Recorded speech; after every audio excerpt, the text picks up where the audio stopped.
There's a fairly good reason that Europa Universalis IV was supported for as long as it was.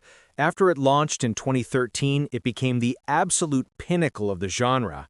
Paradox Interactive's continued support of the game allowed it to flourish, as their mastery over this style of grand strategy game is still unmatched.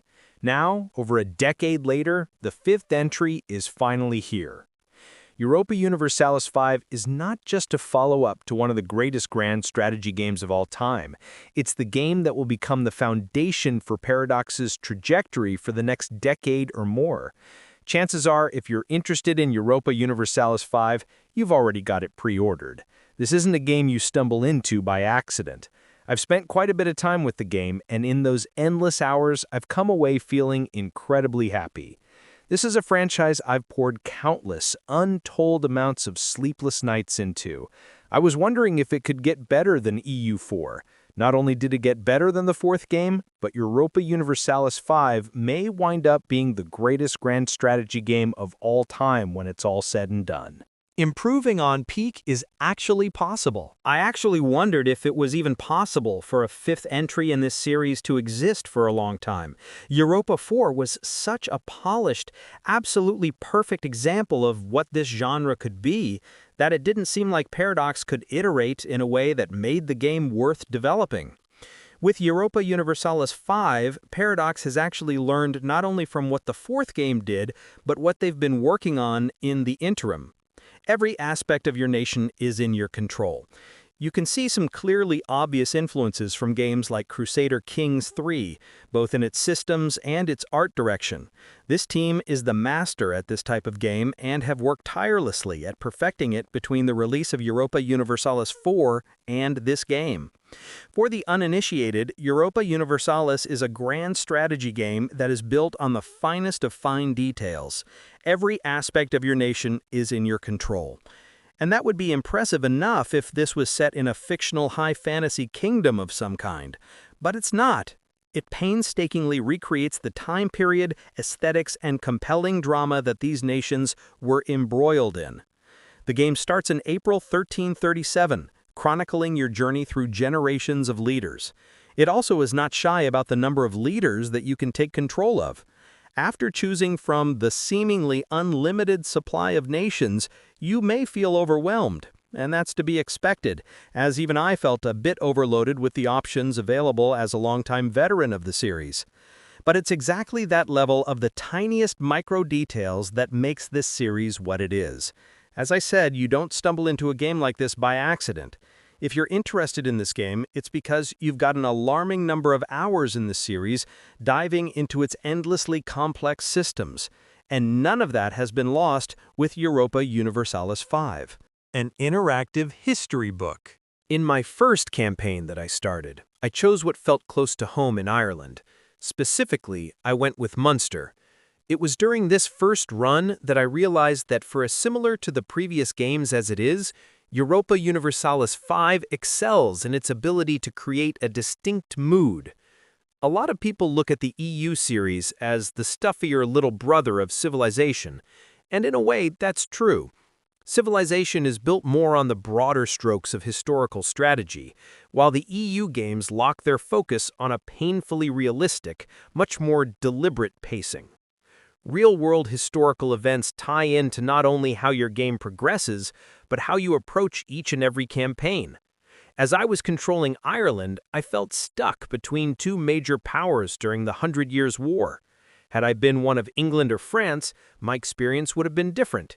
It's these options and different systems that make each campaign so unique. And as this series has always prided itself on realism, it also nails the key aspect of good kingdom simulations, which is to say that sometimes things are a bit boring, but in a good way.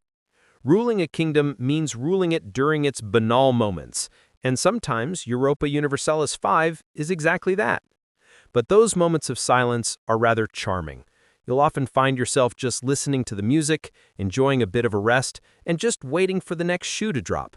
That could be the birth of a new child, calling a session of parliament to vote on an important next step for your kingdom, or any other sort of challenge that needs your undivided attention. Options upon options. The Europa series is built on the amount of options and freedom that it gives you to control your nation. This latest entry is no different. At a micro level, Paradox lets you customize the experience down to the smallest detail. They really have spared no expense in making sure your experience with Europa Universalis is to your liking. If you're the type of strategy game player that wants to have the AI automate a lot of the tasks you don't want to do, such as trading and building construction, you're completely covered. You can even have the game automate every single task not related to major decision-making if that's your fancy. While it may seem like a lot of the micro details are hard to wrap your head around, the game also has a useful tooltip when you roll over something you don't quite understand. The irony is that even the tooltips are loaded with a lot of text. That text often has tooltips that lead you to other tooltips. It's a lot. If you hate reading, this game will drive you absolutely bonkers. But for me, that's always been the appeal of the series, is how absurdly complex and deep it is. You will not become a Europa Universalis expert overnight, believe me. The game even offers an observer mode, so if you just want to watch the chaos, feel free to do so. The game is also very self-aware of how complex it is, and offers multiple ways to teach you how to play. This ranges from recommended countries to a tutorial that teaches you the ins and outs. It's worth noting that getting the tutorial playable requires turning on missions, which I actually had a little bit of trouble registering in the game. Parks and specs. Europa Universalis IV is built on the Clausewitz engine, Paradox's proprietary tool that they've been using since 2007. It's insanely impressive and one they've been improving ever since. It does come with a cost, however. While it may seem rather mundane visually, Paradox's games have always relied on fast CPUs to power their titles. Their games have always been CPU-bound, which means that if you're lagging behind in upgrading your processor, your experience won't be the best. The system requirements aren't outrageous when you look at them, but it's important to note that before you jump into this game, you at least have a 6-core CPU. Anything less than that will leave you in hard times in the late game. If you use the flat map mode, however, you can see a fairly significant performance boost. This mode essentially turns the 3D map into a 2D map. It won't jump you up to 120 FPS or anything, but it will help. If you do have a fairly decent rig, however, you're in for a treat. When it's running on a system that can handle it, it is a delight to look at. As odd as it sounds, however, I actually think the visual style and aesthetic is a bit of a step down from the absolutely brilliant Crusader Kings 3. The 3D representations of your ruler actually feel less detailed, even though there are more options for how to present them. Europa Universalis has generally always felt a bit less sinister than their other franchises. If you were hoping that EU4 would incorporate some of the nastier elements of CK3, you'll find yourself a bit disappointed like I was. Closing comments. Europa Universalis IV is the thrilling next iteration of Paradox's long-running grand strategy series.